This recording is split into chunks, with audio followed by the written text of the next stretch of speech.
गाड़ी में बैठने को कहते हैं। कार्ली भी दौड़ते हुए उनकी तरफ आने लगता है, लेकिन तभी पीछे से एक तीर आकर कार्ली के सीने के आर पार चला जाता है। अपने साथी को मरता हुआ देखकर ये लोग बहुत ज्यादा मायूस हो जाते हैं और तभी वह आदमखोर क्रिस पर भी तीर बरसाने लगते हैं। अब अपनी जान बचाने के लिए यह लोग जल्दी से वहां से निकल जाते हैं। कुछ दूर आने के बाद यह लोग देखते हैं कि उन आदमखोरों ने रास्ते में एक बड़ा पेड़ रखकर रास्ता ब्लॉक कर दिया है, इसलिए अब यह लोग पैदल ही जंगल में आगे बढ़ने लगते हैं। कई घंटों से पैदल सफर करने के बाद यह लोग थक जाते हैं, जिस वजह से यह लोग एक जगह बैठकर आराम करने लगते हैं। अब रात भी होने वाली थी और उन्हें कुछ समझ नहीं आ रहा था कि रात कहाँ बिताई जाए, क्योंकि अगर वह यहीं जंगल में सोते तो वह आदमखोर उन्हें ढूंढकर मार देते। इसलिए यह लोग फिर से एक सेफ जगह की तलाश में निकल पड़ते हैं और तभी नताशा को लकड़ी का बना हुआ एक टावर दिखाई देता है। टावर को देखकर उन्हें रात बिताने के लिए एक सेफ जगह मिल जाती है। इसके बाद यह लोग उस पर चढ़ जाते हैं। ऊपर टावर से जब वह देखते हैं तो उन्हें चारों तरफ दूर दूर तक जंगल दिखाई देता है। टावर की जांच पड़ताल करने पर इन्हें एक फ्रस्ट्रेटेड किट मिल जाती है, जिससे नताशा क्रिस के पैर में पट्टी कर देती है। वहीं उन्हें एक रेडियो भी मिलता है, जिससे ऑन करके यह लोग बाहर की दुनिया से कांटेक्ट करने की कोशिश करते हैं, पर उन्हें कोई भी जवाब नहीं मिलता। इस बीच क्रिस देखता है कि वह 3 आदमखोर उन्हें ढूंढते हुए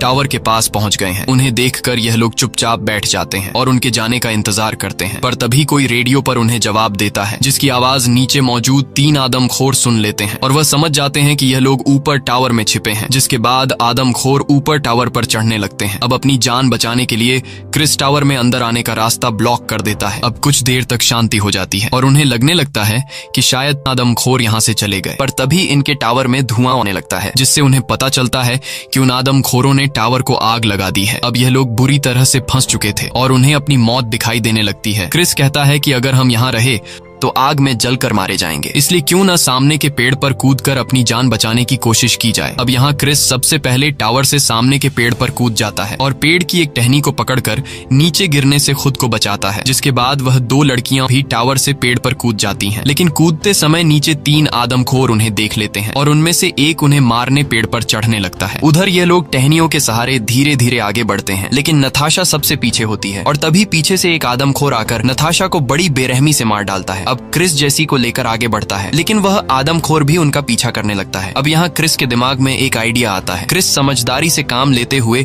एक टहनी को खींचकर पकड़ लेता है और जैसी उस आदमखोर को फंसाकर वहां तक ले आती है, जैसे ही वह आदमखोर उनके नजदीक आता है, तब क्रिस टहनी छोड़ देता है, जिससे वह आदमखोर नीचे गिर जाता है। अपने साथी को जख्मी हालत में देखकर नीचे मौजूद 2 आदमखोर काफी ज्यादा गुस्सा हो जाते हैं। इधर यह दोनों चुपके से पेड़ की टहनियों से गुजरते हुए एक झरने के पास पहुंच जाते हैं और रात वहीं पर बिताते हैं। सुबह होते ही यह दोनों वहां से निकलने लगते हैं और चलते चलते उन्हें एक सड़क दिखाई देती है। सड़क को देखकर ये दोनों बहुत ज्यादा खुश हो जाते हैं, लेकिन उनकी यह खुशी कुछ ही देर की मेहमान थी। तभी पीछे से एक आदमखोर आकर क्रिस पर हमला कर देता है, जिससे क्रिस ढलान से नीचे लुढ़कने लगता है और वह आदमखोर जेसी को पकड़कर अपने साथ ले जाता है। तभी क्रिस को रोड पर पुलिस की कार दिखाई देती है, जिसे देखकर क्रिस जल्दी से पुलिस की गाड़ी के सामने पहुंचता है। दरअसल रात को जब रेडियो से उन्होंने मदद मांगी थी, तब उस पुलिस वाले ने उनकी मदद का सिग्नल सुन लिया था, इसलिए वह उन्हें बचाने के लिए आया था। अब इससे पहले कि क्रिस उस पुलिस वाले को सब कुछ बता पाता, तभी पीछे से एक तीर आकर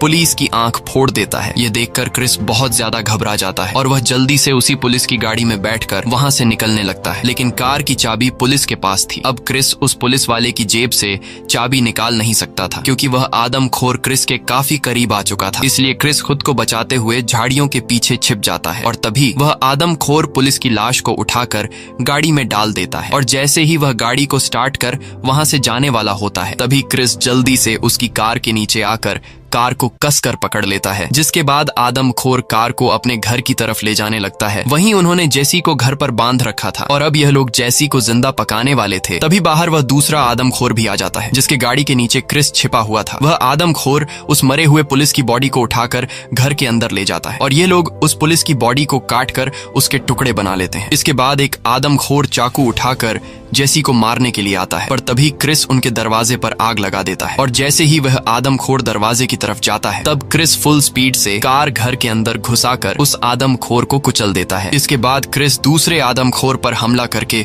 उसे भी बुरी तरह घायल कर देता है और जल्दी से जेसी को आजाद करने लगता है। लेकिन तभी पीछे से एक आदमखोर आकर क्रिस को उठाकर पटक देता है और एक कुल्हाड़ी से क्रिस पर जानलेवा हमला करने लगता है और जैसे ही वह आदमखोर क्रिस को मारने वाला होता है, तभी जेसी हिम्मत जुटाकर एक तीर तीर सीधे उस आदमखोर के सिर के पीछे मारती है, जिससे वह आदमखोर नीचे गिर जाता है। अब ये दोनों जैसे ही घर से बाहर निकलने वाले होते हैं, तभी एक दूसरा आदमखोर क्रिस पर हमला कर देता है। लेकिन अब जैसी भी क्रिस के साथ मिलकर उस आदमखोर से लड़ने लगती है, इसलिए वह आदमखोर उनके सामने कमजोर पड़ जाता है। और तभी जैसी जल्दी से एक कुल्हाड़ी उठाकर उस आदमखोर के सीने पर वार करके उसे नीचे गिरा देती है। और अब जैसे ही यह लोग घर से बाहर निकलने लगते हैं, तभी वही आदमखोर जैसी का पैर पकड़ लेता है, लेकिन जैसी उससे खुद को छुड़ा लेती है और वो दूसरा आदमखोर जिसके सर के पीछे तीर लगा था, वह भी दोबारा उठने लगता है। ये आदमखोर मरने का नाम ही नहीं ले रहे थे। अब क्रिस और जैसी जल्दी से उस घर से बाहर निकल जाते हैं। यहाँ क्रिस के पास बंदूक में सिर्फ एक ही गोली बची होती है, इसलिए क्रिस समझदारी से काम लेते हुए उस पुलिस वाले की कार के पीछे लगी गैस टैंक को शूट कर देता है, जिससे उस पूरे घर में ब्लास्ट हो जाता है और फाइनली उस घर में मौजूद आदमखोर आग में जलकर मारे जाते हैं। इसके बाद क्रिस और जैसी उन्हीं आदमखोरों की गाड़ी में बैठकर वहां से निकल जाते हैं और सीधे उस गैस स्टेशन पर पहुंचते हैं, जहां क्रिस सामने लगे मैप को फाड़ देता है। क्रिस ऐसा इसलिए करता है क्योंकि वह नहीं चाहता था कि इस मैप को फॉलो करते हुए जो कुछ उसके साथ हुआ वह किसी और के साथ ना हो और कोई भी दोबारा इस रास्ते पर न जा सके। इसी के साथ ये कहानी खत्म हो जाती है। अगर आपको ये वीडियो अच्छी लगी हो तो हमारे चैनल को सब्सक्राइब और वीडियो को लाइक जरूर कीजिए। और अगर आपको इस मूवी का सेकंड पार्ट देखना है तो कमेंट में पार्ट 2 लिखें।